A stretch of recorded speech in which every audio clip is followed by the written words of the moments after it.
हरिओम भक्तगण, चलिए आज हम माता रानी की पूजा की पद्धति के बारे में जानते हैं। यह एक काफ़ी सरल पद्धति है, लेकिन कई लोग भयभीत होते हैं कि माता रानी काफ़ी प्रकोप वाली माता है।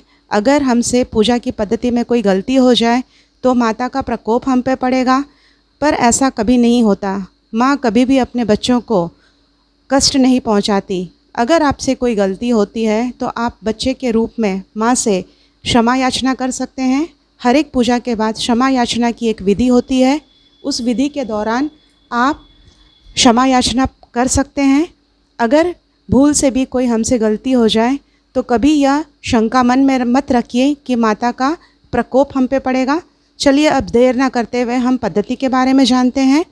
यह मैंने एक पाटला लिया है, तो इसके लिए आपके घर में जो भी कोई पाठा हो तो आप उसका उपयोग कर सकते हो। आज हम सीखते हैं कि कैसे हम पूजा की स्थापना करते हैं। तो यह दो वस्त्र हैं, एक लाल रंग का और एक सफ़ेद रंग का। पाठे के आधे भाग में आप लाल रंग के वस्त्र को बिछा दीजिए। क्योंकि अभी श्राद्ध का महीना चल रहा है, इसलिए मैं आपको पूरी पद्धति अच्छी तरह से नहीं दिखा सकती। यह जो स्थापना होता है एक शुभ मुहूर्त पे किया जाता है। नवरात्रि के दिन, जैसे हमारा पहला नवरात्रा शुरू होता है, उस दिन स्थापना की विधि होती है। उसके अमृत काल में यह स्थापना की जाती है। क्योंकि यह मैं आपको समझाना चाहती हूँ, इसलिए मैंने यह एक छोटा सा वीडियो बनाने का सोचा है। तो यह हमने दो वस्त्र, इसे आपको अच्छी तरह से फैला के इस पाठे पे डालना है। आधे हिस्से पे लाल और आधे हिस्से पे सफ़ेद। इसके बाद आप चावल और गेहूँ ले लीजिए। ये दोनों से हम स्थापना करते हैं। यह हमें नवग्रह और अष्टदिक्पाल की स्थापना बताते हैं। तो यहाँ पे जो सफ़ेद वस्त्र है, इससे आप चावल के 16 ढेर बना लीजिए। इस तरह से थोड़े थोड़े चावल के दाने लेकर यह जो हमारा पाठा होगा उसका आधा हिस्सा आप स्थापना के लिए, देवी की तस्वीर की स्थापना के लिए रख दीजिए। अब लोगों में यह भी शंका होती है, हमें देवी की मूर्ति पूजा करनी चाहिए या तस्वीर की पूजा करनी चाहिए। अगर हम मूर्ति पूजा करते हैं तो मूर्ति का आकार काफ़ी छोटा होना चाहिए, जो कि हमारे मुट्ठी में बंद हो। अन्यथा जो बड़ी मूर्ति होती है वह सिर्फ मंदिरों में ही स्थापना की जाती है। तो इसलिए अगर आप मूर्ति की पूजा करना चाहते हैं तो कोई छोटी सी मूर्ति लीजिए। अगर आप तस्वीर की स्थापना करते हैं तो काफ़ी सरल होता है, उसे हम प्रतिदिन पूजा में उपयोग कर सकते हैं। तो चलिए अब हम स्थापना के बारे में जानते हैं। अब यह हिस्सा समझिए कि यहाँ पे हमने तस्वीर की स्थापना की है। तस्वीर का अलंकार आप जिस तरह चाहें वैसे कर सकते हैं। मैंने तस्वीर के अलंकार के लिए इस तरह से एक माता रानी की चुन्नी का उपयोग किया है। इसे मैं तस्वीर के ऊपर के हिस्से में बांध देती हूँ। और इसके बाद पहले आप तो ये दोनों वस्त्र को बिछा लेंगे आधे आधे हिस्से पे। यह हिस्सा रहा हमारा तस्वीर का। अब सफ़ेद वाले हिस्से पे हमें 16 इस तरह से चावल के ढेर बनाने हैं। तो ये मैं आपको एक पेपर में वीडियो के अंत में दिखाऊंगी किस तरह से हम 16 चावल के दाने और चावल के ढेर, और यहाँ पे हमें 8 गेहूं के ढेर बनाने हैं। जैसे हमने चावल के ढेर बनाए हैं वैसे ही 8 हमें गेहूं के ढेर लाल रंग के कपड़े पे बनाना है। ये हमारे स्थापना की विधि हुई है, किस तरह से हम नवग्रह और 10 द्विगपाल इन सब की स्थापना कर रहे हैं। इसके बाद यह अखंड द्वीप है। इस अखंड द्वीप में 2 अखंड दीप लिए जाते हैं, एक घी के लिए और दूसरा तेल के लिए। तेल में आप या तो तिल का तेल या नारियल के तेल का उपयोग कर सकते हो। अब जो दिया हमें अखंड दीप में लगाना है वह अलग दीप की बत्ती आती है। तो इस तरह से आप अगर कोई पूजा के दुकान में जाएंगे तो वहाँ पे आप अखंड दीप के दीपक के बारे में पूछ सकते हो, जिससे आपको यह आसानी से बत्ती मिल जाएगी। इसे आप एक दिन पहले घी में भिगो के रख लीजिएगा, जिससे यह नरम हो जाएगा।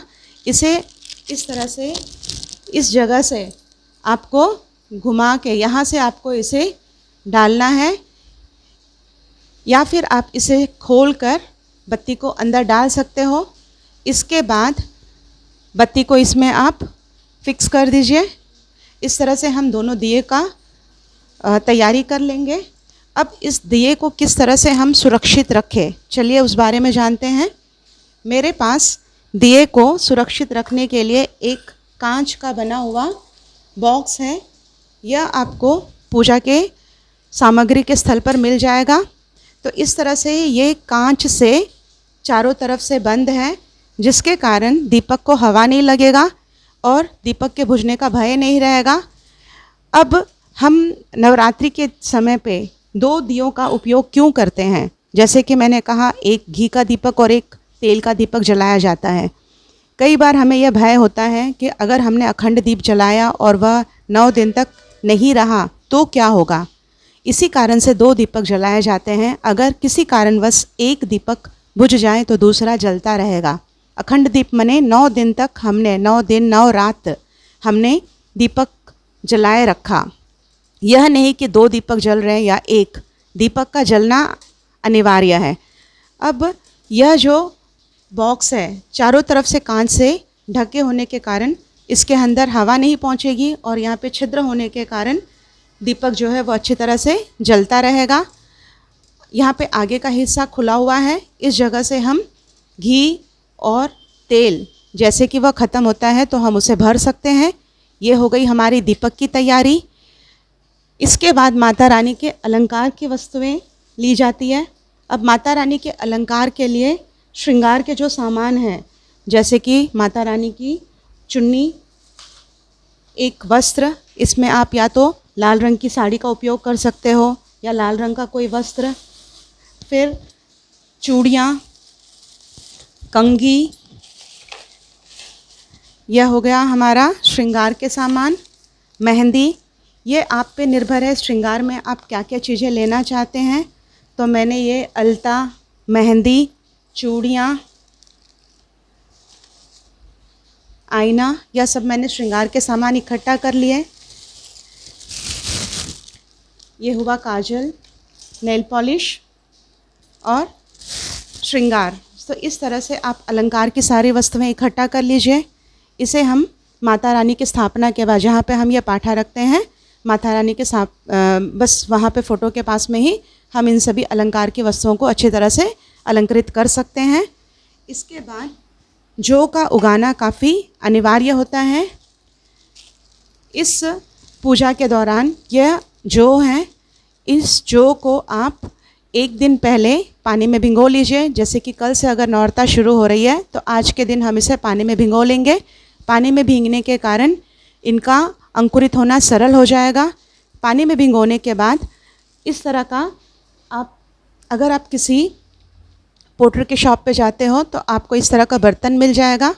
इसमें आप बीच में छेद कर लीजिए। अगर आपको छिद्र वाला मिलता है तो काफ़ी अच्छा है, नहीं तो इस तरह का आप एक छेद कर लीजिए। अब इसे मिट्टी से भर दिया जाता है।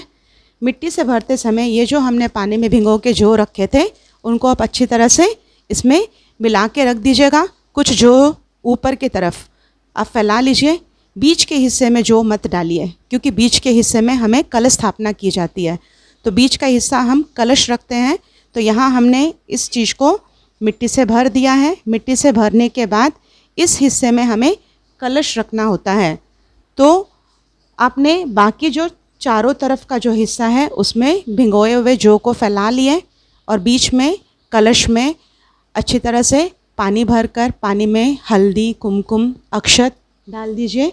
देखिए, अगर ये हमारा कलश है तो हमने इसे बीच में रखा है, ये मिट्टी से भर दिया है। इतने हिस्से में जौ मत डालिए, क्योंकि ये जो है काफ़ी आसानी से अंकुरित हो जाते हैं। ऐसा माना जाता है कि जो जिस तरह से उगते हैं, जितनी हरियाली बनती है, हमारा आगामी वर्ष उतना सफल रहेगा, तो उससे हमारे घर में उतनी बरकत बनती है। तो इसलिए जौ का उगना काफ़ी आनंदमय होता है। वह उगे हुए जौ को देखकर हमें काफ़ी खुशी भी मिलती है। ऐसा अनुभव होता है जैसे कि माता रानी का हम पर काफ़ी बड़ा उपकार हुआ है, चमत्कार हो रहा है। तो इस हिस्से को आप छोड़ दीजिए। यहाँ पे आप जौ फैला लीजिएगा, जो कि उग जाएंगे। करीबन 9 दिनों में जौ इतने लंबे हो जाते हैं। आखिर में जौ का आकार इतना बढ़ जाता है कि कलश पूरी तरह से ढक जाता है। इस कलश के ऊपर हमें एक बर्तन रखना है। ऐसे ही कलश के ऊपर हमें एक बर्तन रखना है। ये कलश हमें मिट्टी का लेना है। ये आपको दिखाने के लिए मैंने तांबे का कलश का इस्तेमाल किया है।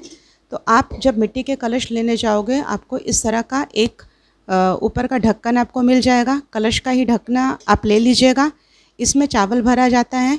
इसके ऊपर एक सूखा नारियल का उपयोग करना है। सूखे नारियल को रखकर नारियल के ऊपर एक कलश वस्त्र रखा जाता है। इस तरह से नारियल के ऊपर आप कलश वस्त्र रख दीजिएगा। इस कलश में पानी भरा होता है। तो इस पानी में हमें हल्दी, कुमकुम और अक्षत डालने हैं, जैसे कि मैंने बोला है। तो ये मिट्टी का कलश होने के कारण इसमें से थोड़ा थोड़ा पानी छूटता रहता है। और ये जो हमने जो उगा रखे हैं उसमें भी हमें प्रतिदिन आरती के बाद थोड़ा सा पानी छांटना है। और यहाँ पे छिद्र होने के कारण जो भी एक्स्ट्रा पानी है वह इस छिद्र में से निकल जाएगा। जैसे पानी निकलता है तो आसपास का हिस्सा आपको कीचड़ होने का भय रह सकता है, तो आप उसे एक सूखे कपड़े से पोंछ लिया कीजिए प्रतिदिन। अब ये जो जिस तरह से उगते हैं उसके हिसाब से हम अनुमान लगा सकते हैं कि हमारी पूजा में कितनी सफलता हुई है। और मैंने आपको यह भी बोल रखा है कि आप इसका भय मत कीजिएगा कि जो अच्छे से उगे नहीं हैं तो शायद हमारी पूजा में कोई खोट रहा हो। इसके ना उगने के भी कारण बताए हैं। कई बार ऐसा होता है कि सूरज की रोशनी हमें जो तक नहीं मिल पाती है, या उस दौरान अगर बारिश ज़्यादा होता है तो हमें सूरज का प्रकाश नहीं मिलता है, जिससे जौ के उगने में परेशानी होती है, या मिट्टी का अच्छे तरह का ना होना, इस कारण से भी जौ कई बार नहीं उगते हैं। भय मत रखिए, बस अपने मन से आप पूजा पाठ कीजिए। माता रानी की कृपा आप पर अवश्य बने रहेगी। तो यह काफ़ी सरल पूजा पद्धति है। तो ये हुआ हमारा पूजा की तैयारी किस तरह करनी है। इसके बाद पूजा के दौरान हमें अग्नि प्रज्वलित अवश्य करना चाहिए। ये हवन कुंड है, मैंने एक छोटा सा हवन कुंड अपने घर में रखा है। तो पूजा के दौरान मैं हवन भी करती हूँ। तो इस हवन के लिए हमें गोबर के उपले चाहिए। इस तरह से गोबर के उपले हम दुकान में से ख़रीद के ला सकते हैं, जहाँ पे पूजा की सामग्री मिलती है। इस तरह के उपले भी हमें मिलते हैं। तो इसके आप छोटे छोटे टुकड़े कर लीजिए। प्रतिदिन सुबह और शाम की आरती के दौरान आप यहाँ पे हवन कर सकते हो। हवन करना काफ़ी अनिवार्य होता है पूजा के दौरान। अष्टमी हवन भी काफ़ी प्रसिद्ध है। तो यहाँ पे जब आप हवन करोगे तो उपले के कुछ टुकड़े आप रख लीजिए यहाँ पे, और उसके बाद एक छोटा सा दिया इसके अंदर घी का लगा दीजिए। लकड़ी के छोटे छोटे टुकड़े ले लीजिए सूखे वाले। तो इनसे आप हवन समाप्त कर सकते हो। हवन के दौरान आपको कौन सा पाठ करना है, तो हवन के उत्पत्ति का एक पाठ होता है। अगर आप चाहते हो तो मुझे कमेंट सेक्शन में दीजिएगा, जिससे मैं अपने अगले वीडियो में आपको हवन के दौरान आप क्या पाठ कर सकते हो इसके बारे में एक वीडियो अपलोड करूँगी। अब आप पूजा के दौरान क्या क्या पढ़ोगे। दुर्गा सप्तशती का पाठ होता है। अगर आपके पास पुस्तक उपलब्ध है तो आप सप्तशती का पाठ कीजिए। अगर आपके पास दुर्गा सप्तशती का पाठ नहीं है तो आप गूगल से सप्तशती का अर्गल सूत्र, कीलक सूत्र, तांत्रिक सूत्र, रात्रि सूत्र और कुंचिका सूत्र, इन सभी को डाउनलोड कर लीजिए और उनका एक प्रिंट निकलवा लीजिए। इसका पाठ करने से बस ऐसा माना जाता है कि आपने सप्तशती का संपूर्ण पाठ कर लिया है। सप्तशती में 13 अध्याय होते हैं। एक दिन 13 अध्याय पढ़ना काफ़ी मुश्किल होता है, क्योंकि आजकल हम सभी का जो लाइफ है वो काफ़ी फास्ट लाइफ हो गया है। काफ़ी सारे लोग सर्विस पे जाते हैं। तो अगर आप पाठ करते हो तो हर दिन पूजा के दौरान आप एक एक पाठ संपूर्ण कर सकते हो। अष्टमी के दिन अगर आपके पास समय है तो आप 13 अध्याय का पाठ संपूर्ण कीजिए। इन 9 दिनों में आप कोशिश कीजिएगा कि सप्तशती का संपूर्ण पाठ आप कर सकें, दुर्गा चालीसा का पाठ कर सकें। अगर आपसे कुछ ना बन सके, आपके पास अगर समय की कमी हो, तो दुर्गा माता के जो 108 नाम होते हैं अष्टोत्र, उसका जप कर सकते हो, या फिर एक माला आप फेर लीजिए, यह भी काफ़ी है। यह स्थापना पूजा की विधि अगर आपको काफ़ी कठिन लगता है तो कुछ ना बन सके तो दिया करके आप माता रानी का जप कीजिए, वह भी काफ़ी है। कई लोगों को यह होता है क्या, अगर हम नवरात्रि कर रहे हैं तो हमें 9 दिन उपवास करना है। उपवास मतलब होता है भगवान के पास का वास, उपवास। आप भगवान के कितने निकट हो। तो यह नहीं कि हमने निर्जला व्रत रखा है या हमने फल के साथ व्रत रखा है या हमने खाकर व्रत रखा है, ऐसा कोई भी अनिवार्य नियम नहीं है। आपकी शक्ति अनुसार आप पूजा पाठ कर सकते हो। अगर आप में शक्ति हो तो आप फल खाकर 9 दिन माता रानी की उपासना कर सकते हो। अगर आपसे नहीं बन सकता है तो आप एक बार भोजन कर सकते हो। तो इस तरह से भोजन पर कंसंट्रेशन ना कर आप दूसरे बातों पर ध्यान दीजिए। आप कितनी भक्ति से पूजा कर रहे हो, इस बात पर ज़्यादा ध्यान दीजिए। और अब भोग में क्या लगाया जाए? साधारणतः मैं भोग में ड्राई फ्रूट्स का उपयोग करती हूँ। 5 तरह के ड्राई फ्रूट्स आप इकट्ठा कर लीजिए। हर दिन आप पूजा में ड्राई फ्रूट्स भोग लगाइए। और माता रानी की पूजा के दौरान अनाज का भी भोग लगाना अवश्य होता है। अगर आपने व्रत रखा है, आप अनाज नहीं खा रहे हो तो भी भोग अवश्य चढ़ाइए। उस भोग को आप प्रसाद के रूप में किसी छोटे बच्चे को खिला सकते हो, या आपके घर में कोई बच्चे हो तो उन्हें आप प्रसाद के रूप में दे दीजिए। और पूजा के बाद प्रसाद लेना अनिवार्य होता है, तो इसलिए ड्राई फ्रूट्स आप प्रसाद के रूप में ले लीजिए। जब भी हम कोई पूजा पूर्ण करते हैं तो प्रसाद के बिना पूजा संपूर्ण नहीं होती है, इसलिए प्रसाद का भी काफ़ी महत्व होता है। प्रसाद अवश्य ग्रहण कीजिए। इस तरह से अगर आप अपनी पूजा संपूर्ण करते हैं तो माता रानी की कृपा आप पर अवश्य बने रहेगी। वीडियो देखने के लिए काफ़ी धन्यवाद। 9वें दिन अब हम किस तरह से पूजा का संपूर्णता कैसे करते हैं, ये तो रहा हमारा पूजा की पद्धति। अब इसे हम विसर्जन कैसे करें, चलिए अब उसके बारे में जानते हैं। 8वें दिन अष्टमी हवन का काफ़ी महत्व है। उस दिन अगर आपसे हो सके तो घर में आप हवन किसी पंडित को बुला के करवा लीजिए। अगर नहीं बनता है तो आसपास अगर कोई मंदिर है तो आप हवन को जाके वहाँ अटेंड कर लीजिए। इसके बाद हवन की आहुति दी जाती है, उस आहुति में भी आप पार्टिसिपेट ज़रूर कीजिएगा। 9वें दिन कन्या भोग होता है, जिसमें हम छोटी छोटी कन्याओं को भोग देते हैं। कन्याओं को अपने घर पर आमंत्रित कीजिए। आपके मनोभाव आप ऐसे रखिए जैसे कि प्रत्येक कन्या माता रानी का स्वरूप है। वह अपने 9 अवतारों में आपके घर में पधार रही है। कन्या के पैर धोकर उसे हल्दी से अलंकृत कीजिए, उनका तिलक कीजिए, उनको एक चुन्नी पहनाइए। बाद में खीर और पूरी का भोग बनाकर माता रानी को समर्पित कीजिए और इन सभी कन्याओं को माता रानी के रूप में मानकर उन्हें भोग अर्पण कीजिए। अंत में उनसे आशीर्वाद लीजिए। आशीर्वाद के बाद फल के रूप में या तो हम दक्षिणा या कोई उपहार जो है बच्चों को देते हैं, जिससे वह काफ़ी खुश होते हैं। अगर वह खुश होते हैं तो उनके आनंदित भाव हमारे लिए एक आशीर्वाद के रूप में जुड़ जाते हैं। तो बच्चों को खुश करके उन्हें विदा कीजिए। अंत में जो हमने ये जौ वगैरह उगाए हैं, यह विसर्जन किस तरह किया जाए? जो अगर आप निकालते हो तो मिट्टी के साथ ही जो बाहर निकल आएंगे इस बर्तन से, जो कि उग चुके हैं। कलश को निकालने के बाद जैसे हम निकालेंगे तो मिट्टी के साथ वो जो निकल आएंगे, उन जौ को और इन 9 दिनों आपने जो पूजा के फूल उपयोग किए हैं, यह दोनों वस्त्र और इनमें पड़े हुए अनाज, इन सभी का एक साथ विसर्जन किया जाता है, जो हमें 10वीं के दिन पे करना है। तो इन सभी को आप फोल्ड करके एक बैग में सब रख लीजिए और कलश का जो जल है उसे घर में प्रत्येक जगह पर छांट दीजिए। अपने ऊपर छांटिए क्योंकि वह काफ़ी शुद्ध जल होता है। 9 दिन पूजा के दौरान वह जल रहा है हमारे घर में, तो सभी जगह पे अपनी तिजोरी वगैरह में उनका छिड़काव कीजिए। अंत में बाकी बचा हुआ जल और कलश और यह सारे पूजा की सामग्री, इन सभी को विसर्जन के स्थान पर ले जाइए। अगर कहीं पे आपके घर के आसपास कोई जलकूप या कोई तालाब हो तो उनमें उनका विसर्जन कर दीजिए। क्योंकि हम पूजा के दौरान माता रानी के तस्वीर या छोटी सी मूर्ति का उपयोग कर रहे हैं जो कि मेटल का बना हो, तो उनका विसर्जन करने की आवश्यकता नहीं है। उसे हम अपने पूजा के दौरान उपयोग कर सकते हैं। तो यह पूजा की जानकारी थी। आशा करती हूँ कि यह पूजा की जानकारी आप सभी के लिए काफ़ी उपयोगी रहेगी। धन्यवाद।